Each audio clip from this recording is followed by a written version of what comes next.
নিজের বাড়িতে নিজেই অতিথি। ছোটোবেলায় স্কুল থেকে ফেরার সময় মনে হতো কখন বাড়ি পৌঁছাবো, এটা আমার রাজত্ব। কিন্তু এখন বাবার বাড়ি গেলে মনে হয় আমি কোনো আত্মীয়র বাড়িতে বেড়াতে এসেছি। আমার ঘরটা আমার নেই, এটা এখন একটা গেস্ট রুম বা স্টোর রুম হয়ে গেছে। আগে মা জিজ্ঞেস করতো কখন ফিরবি, আর আজ মা জিজ্ঞেস করে কবে চলে যাবি।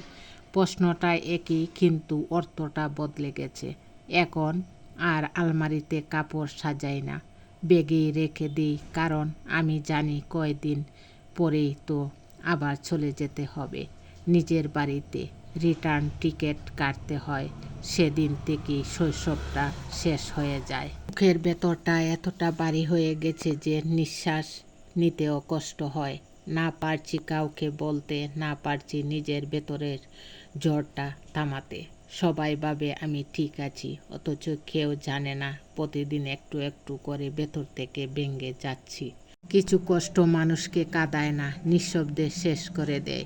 রাত গভীর হলে বুকের ভেতরটা চিৎকার করে বলতে চায়, আমিও ভালো থাকতে চেয়েছিলাম, কিন্তু ভাগ্যটা হয়তো আমার জন্য সুখ লিখতে ভুলে গিয়েছিল।